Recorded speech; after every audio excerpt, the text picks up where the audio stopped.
Hello, everyone. My name is Sarmed Pervez, and this is homework assignment number 5 for international marketing. This homework assignment consists of two major companies, Nike and Adidas, competing for their endorsement spots in the 2010 World Cup. So, without further ado, let's go ahead and get started. And we will start off with the backgrounds of both the companies. So, Nike was founded in 1964 in the state of Oregon, with its biggest competitor being Adidas. This organization shows preference to endorsing athletes that already have a celebrity or a somewhat celebrity platform present, and I'll get into this more as the presentation continues. Adidas, in retrospect, was founded in 1949, is headquartered in Germany, is the largest fitness apparel retailer in all of Europe, with its biggest competitor, of course, being Nike.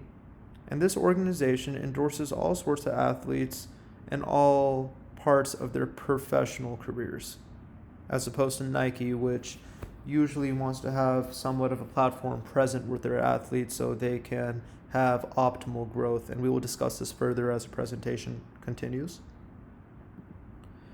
So let's go ahead and get to the problem statement.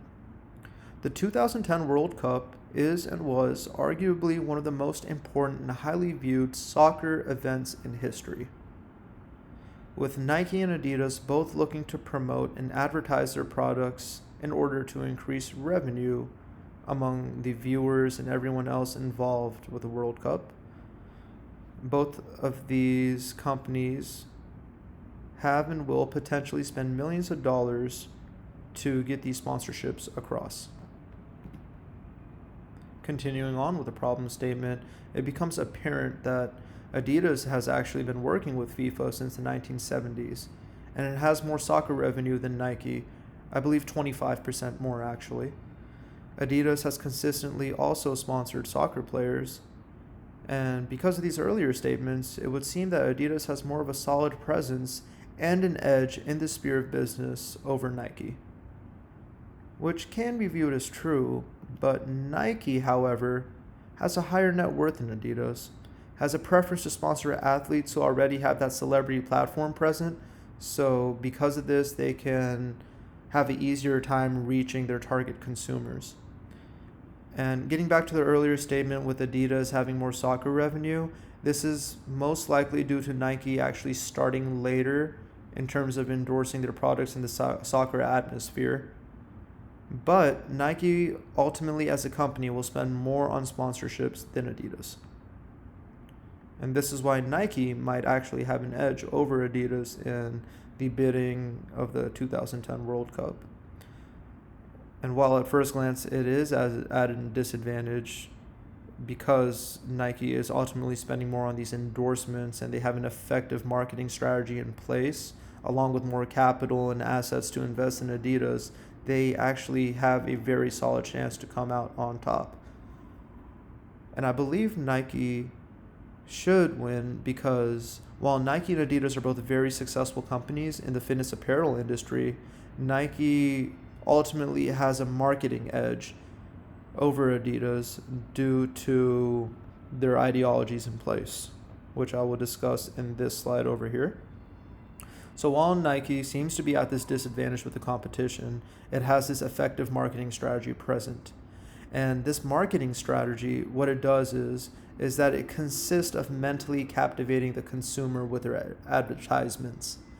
For example, rather than showing a customer a specific pair of shoes or a clothing article like a tank top or pants in their advertisements, Nike as a company actually tends to have a well-known athlete endorse their line of products in terms of, actually using them and working out and getting to that next level in terms of their goals and showing the consumer that they can do it too by ending off with the phrase "just do it" in their commercials. And this phrase and strategy has continuously shown to mentally captivate the consumer. And what this does is that it creates this presence of the power of emotion within the consumer. And this will ultimately and subliminally create a brand preference. So what Nike does is, rather than setting out a specific price point or the type of options they have present in their line of products, they're going to sell that mental experience to their consumers, and captivate them, and ultimately have them coming back, because they're going to start associating the company Nike with winning and with getting to that next step in their fitness or regular goals in life. And that's a marketing strategy that a lot of successful companies tend to follow, where they don't tend to directly sell their product or advertise the price points and the options of their product, but show how their products affect people and how people use their products to get ahead in life, in terms of their goals or in terms of what they're trying to do. And this is why Nike has been as successful as it is today.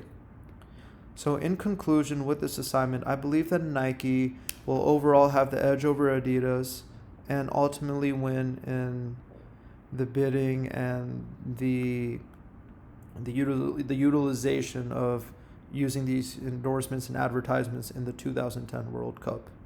Thank you so much for watching this presentation, and have a great day. Thank you.